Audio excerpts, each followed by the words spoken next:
नमस्कार दोस्तों, study with ज्ञान प्रकाश में आप सभी का हार्दिक स्वागत है। बात करेंगे सबसे पहले यूपी टीजीटी पीजीटी परीक्षा के बारे में। तो फिलहाल एक नई अपडेट है। जैसा कि आप लोग जानते हैं कि उत्तर प्रदेश माध्यमिक शिक्षा सेवा चयन बोर्ड प्रयागराज के द्वारा 2022 में कुल मिला के देखा जाए तो लगभग 4100 समथिंग पोस्ट पर, जिसमें लगभग 650 के आसपास पद पीजीटी के थे, बाकी के जो पद थे वो टीजीटी के थे, पर लगभग 13 लाख अभ्यर्थियों ने आवेदन किए थे। आवेदन जो था वो शुरू हुआ 9 जून को, लास्ट डेट 9 जुलाई थी। इसे बढ़ाकर बाद में 16 जुलाई तक कर दिया गया था। पीजीटी में कुल पदों की संख्या यहाँ पर 3539 थी और इस पर लगभग 8.5 लाख से ज़्यादा, मतलब 8,69,000 के आसपास अभ्यर्थियों ने आवेदन किया। सोचिए कि 3539 पदों पर इतनी बड़ी संख्या में अभ्यर्थियों ने आवेदन किया। देखो फ्रेंड्स, यहाँ पर जो यूपी टीजीटी की परीक्षा होती है, यूपी पीजीटी की परीक्षा होती है, इसमें कोई भी अपर एज लिमिट नहीं होती, जीएस वगैरह कुछ पूछा नहीं जाता, सिर्फ विषयगत प्रश्न ही पूछे जाते हैं। सबसे बड़ी बात, नेगेटिव मार्किंग नहीं होती है। कई वजहें होती हैं और एक शानदार नौकरी, यही वजह होती है कि बहुत बड़ी संख्या में अभ्यर्थी इसमें आवेदन करते हैं। तो मिलाकर देखा जाए तो लगभग 13 लाख से ज़्यादा अभ्यर्थियों ने इसमें आवेदन किया। 13 लाख की संख्या बहुत बड़ी होती है। अब इससे कुल जो आय हुई सरकार को लगभग 99 करोड़ रुपए की आय होती है। लेकिन अब नए शिक्षा आयोग के गठन के इंतजार में अभ्यर्थी बैठे हुए हैं। फिलहाल उनके सब्र का बांध तो टूट रहा है, लेकिन करें भी तो क्या करें। धरना प्रदर्शन, मांग, इसके अलावा अभ्यर्थी और कर भी क्या सकते हैं। तो फिलहाल यहाँ पर लगभग 1 साल होने को है और जो आपका आयोग है, हमेशा जानकारी आती रहती है कि कैबिनेट के बाद राज्यपाल की मंजूरी मिल चुकी है, प्रयागराज में हेडक्वार्टर बनेगा। कहाँ बनेगा इसके बारे में भी कभी कभी निर्णय लिया गया कि यहाँ बनेगा वहाँ बनेगा, लेकिन अंतिम रूप से अभी तक कोई भी सीन जो है क्लियर नहीं हुआ है। अब अक्टूबर शुरू हो चुका है, अक्टूबर का पहला सप्ताह बीत भी चुका है, यानी कि अब मिला के अगर देखा जाए तो अक्टूबर में अगर आपका जो आयोग है नया वाला वो गठित हो भी जाता है, तब भी जो परीक्षा है वो 2023 में होती नज़र नहीं आ रही है।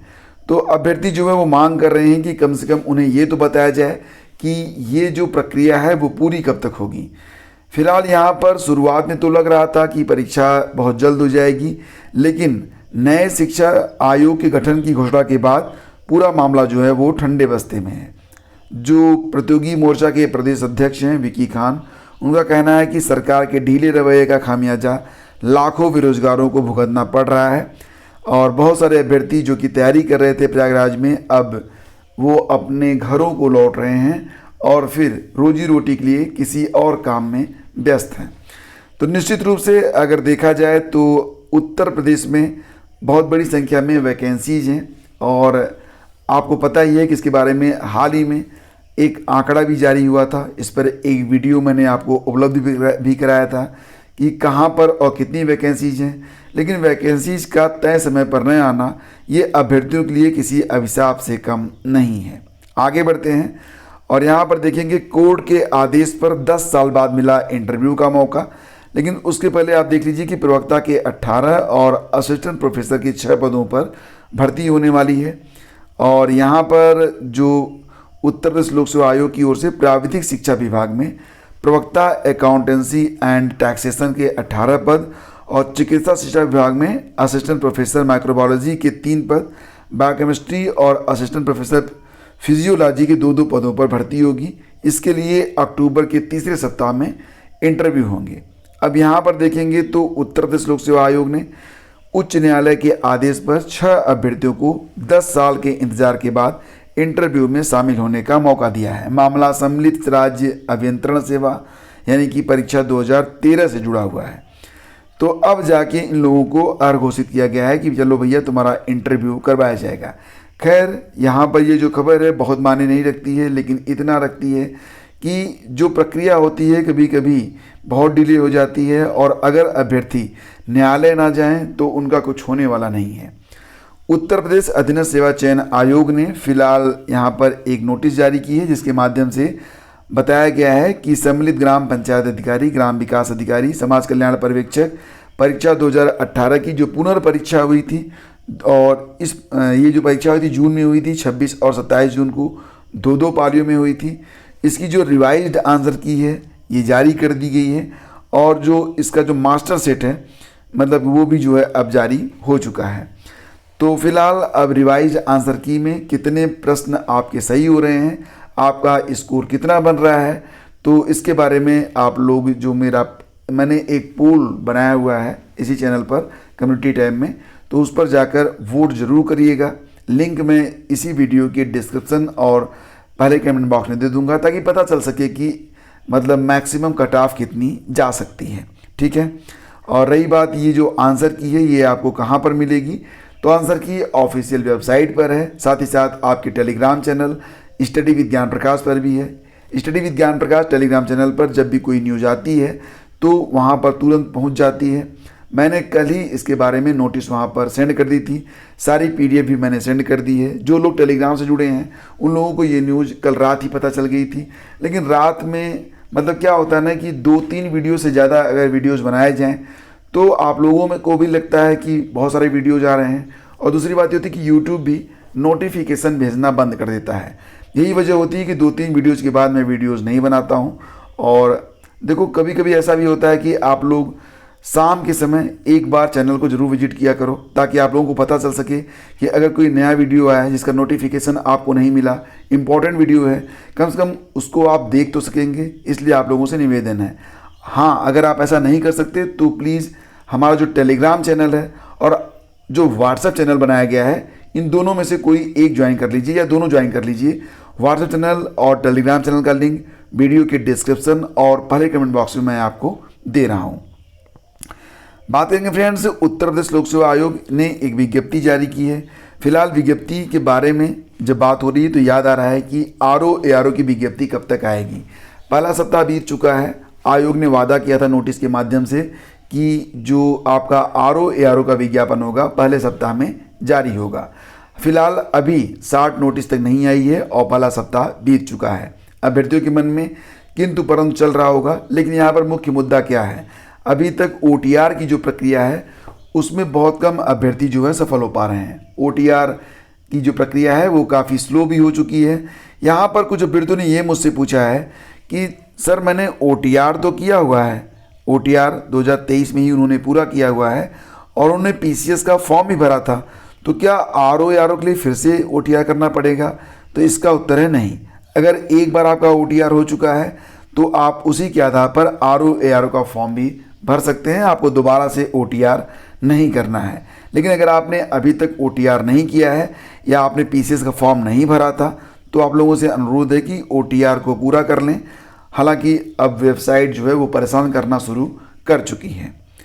और MP PSC PCS के बाद MP राज्य वन सेवा का विज्ञापन जारी हुआ है। कुल 139 पद हैं, इसमें जनरल और EWS वालों को काफ़ी झटका लगा है। तो यहाँ पर देखेंगे तो कुल सहायक वन संरक्षक के 13 और वन क्षेत्रपाल के 126 पदों पर भर्ती शुरू होगी। 6 अक्टूबर से mppsc.mp.gov.in पर प्रक्रिया शुरू हो चुकी है। 2 नवंबर तक आवेदन लिए जाएंगे। राज्य सेवा और राज्य वन सेवा दोनों की प्रारंभिक परीक्षा जो होगी वो कॉमन होगी, यानी कि राज्य वन सेवा मुख्य परीक्षा में बैठने के लिए MP PCS प्रारंभिक परीक्षा को आपको पास करना पड़ेगा। PCS प्रीलिम्स परीक्षा का आयोजन 17 दिसंबर को होगा। PCS और राज्य वन सेवा दोनों के लिए एडमिट कार्ड 8 दिसंबर को जारी होंगे।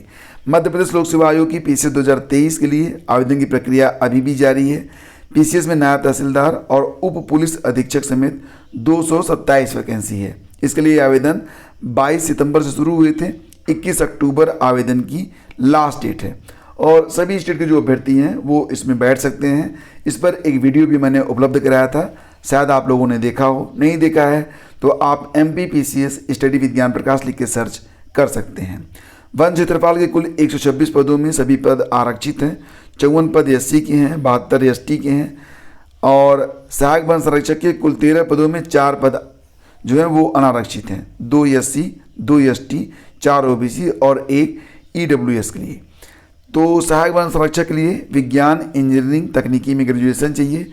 उम्र सीमा 21 से 40 साल है। उम्र की गणना 1 जनवरी से होगी। और वन क्षेत्रपाल के लिए विज्ञान इंजीनियरिंग और तकनीकी में ग्रेजुएशन चाहिए। 21 से 33 वर्ष एज लिमिट है। आयु की गणना 1 जनवरी 2024 से होगी। तो दोस्तों ये थी आज की न्यूज अपडेट। पीईटी के बारे में पुनः बताना चाहूँगा कि आपका समय धीरे धीरे जो है वो करीब आ रहा है। एक एक दिन आपका बहुत ही इम्पॉर्टेंट है। तो आज से आप लोग जो आपका only GS master class YouTube channel है उस पर प्रायोजित जीएस की जो क्विज है उसको लगाना स्टार्ट कर दें। और आज से आपको जो आपका एक रीजनिंग का 4-5 प्रश्नों की सीरीज होती है ना, वो भी स्टार्ट हो रही है। तो दोनों को आप लोग लगाना स्टार्ट करिए। साथ ही साथ करंट अफेयर के लिए आप लोगों से यही कहना चाहूँगा कि सबसे बेहतर तैयारी करिए। करंट अफेयर से आपको जो लीड मिल सकती है, औरों से आप आगे रह सकते हैं। अगर आपके पास नोट्स है तो अच्छी बात है, मार्केट से कोई पत्रिका ले आए हैं तो भी अच्छी बात है। अगर आपको हम पर ट्रस्ट है तो फिर आप जो है एक काम करिए, मई से लेकर सितंबर तक का जो करंट अफेयर है उसको अच्छे से पढ़िए। मई से अगस्त तक की कंबाइंड पीडीएफ चैनल पर पहले से उपलब्ध है। सितंबर की पीडीएफ अभी हाल ही में रिलीज हुई है। तो दोनों पीडीएफ आप लोग परचेज कर लीजिए और अच्छे से तैयारी कीजिए।